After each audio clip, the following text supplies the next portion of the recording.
Isnapur municipality తొలి పాలకవర్గ సమావేశంలో పటాన్చెరు ఎమ్మెల్యే గూడెం మహిపాల్ రెడ్డి ముఖ్య అతిథిగా పాల్గొన్నారు.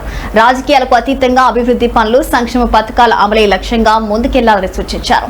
ముఖ్యంగా పారిశుద్ధ్యం, మంచినీరు, విద్యుత్ అంశాలపై ప్రత్యేక దృష్టి పెట్టాలని అధికారులను ఆదేశించారు.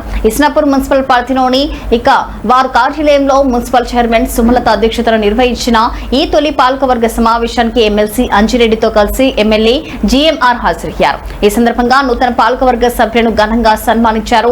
సమావేశంలో మాట్లాడిన ఎమ్మెల్యే జీఎంఆర్ పటాన్చెరు నియోజకవర్గంలో నూతనంగా 5 మున్సిపాలిటీలను ఏర్పాటు చేశామని, ప్రతి మున్సిపాలిటీని సమగ్ర అభివృద్ధి కోసం 15 కోట్ల చొప్పున నిధులు ఇప్పటికే కేటాయించామని తెలిపారు. ప్రతి వార్డు పరిధిలో అభివృద్ధి కార్యక్రమాలకు ఈ నిధులను వినియోగించాల్సిందిగా సూచించారు. రాబోయే వేసవిని దృష్టిలో ఉంచుకొని మంచినీరు, విద్యుత్ సరఫరాపై ప్రత్యేక శ్రద్ధ వహించాలని అధికారులను ఆదేశించారు. రాజకీయాలకు అతీతంగా ప్రతి వార్డును అభివృద్ధి పథంలో ముందుకు తీసుకెళ్లాలని కోరారు.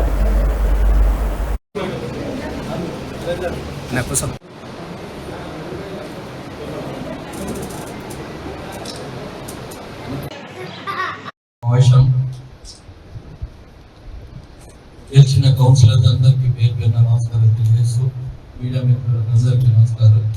దీనికి ముఖ్య అతిథిగా వచ్చిన మహిపాల్ రెడ్డి గారికి, అదేవిధంగా చైర్మన్ సుమలత గారికి, వైస్ చైర్మన్ మాధవ్ గారికి, కౌన్సిలర్ సునీత గారికి, అలాగే ఎమ్మెల్సీ అంజన్న గారికి, మాధవి వైస్ చైర్మన్ గారికి, అందరికీ, కమిషనర్ గారికి, దాంతోపాటు మీరు మీ మీద చాలా బాధ్యతలు ఉన్నాయి.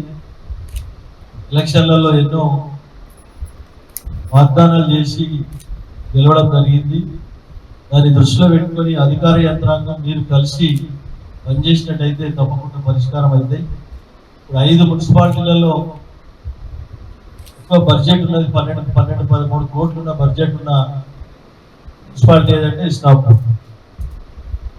దాంతోపాటు మొన్ననే మనము 15 కోట్ల రూపాయలు మనము మున్సిపాల్ వచ్చిన తర్వాత రావడం జరిగింది. టెండర్ అయిపోయిందా? డేట్ ఇస్తాం, మీరు అందరి ఒకసారి లిస్ట్ అంతా కమిషనర్ గారి దగ్గర ఉంది, గ్రామాల వారిగా వాటిని చెక్ చేసుకోండి. డేట్ ఇస్తారు, ఆ డేట్ అన్ని ఇనాగ్రేషన్ చేసి పనులను స్టార్ట్ చేద్దాం. అగ్రహారం నుంచి బ్యార్గల్ వరకు ఉన్న క్రెషర్స్ తోని రోడ్ వేయించాలి. అలా ఇంతకుముందు ఒక మీటింగ్ పెట్టి ఏకగ్రీయంగా తీర్మానం చేసి అందరూ పిలవాలి, పిలిచి ఎస్టిమేట్ చేసి వాళ్ళ చేతిలో పెట్టి వాళ్ళతో చేయించాలి. ఆర్ఎంసీ వాళ్ళు, క్రెషర్స్ వాళ్ళు. ఓకేనా బాబు? ఏకగ్రీయంగా తీర్మానం ఓకేనా? దాని తీర్మానం రాసి మినిట్స్ రాసి పెట్టాలి. దాంతో పాటు 15 కోట్ల వర్కుల గిట్ట నేను డేట్ ఇస్తాను. ఆ డేట్ ప్రకారంగా మీ కౌన్సిలర్ పరంగా గిట్ట నేను ఇనాగ్రేషన్. గెలిచిన కౌన్సిలర్స్ అందరికీ పేరు పేరున నమస్కారం తెలియజేస్తూ, మీడియా మిత్రులందరికీ నమస్కారం. దీనికి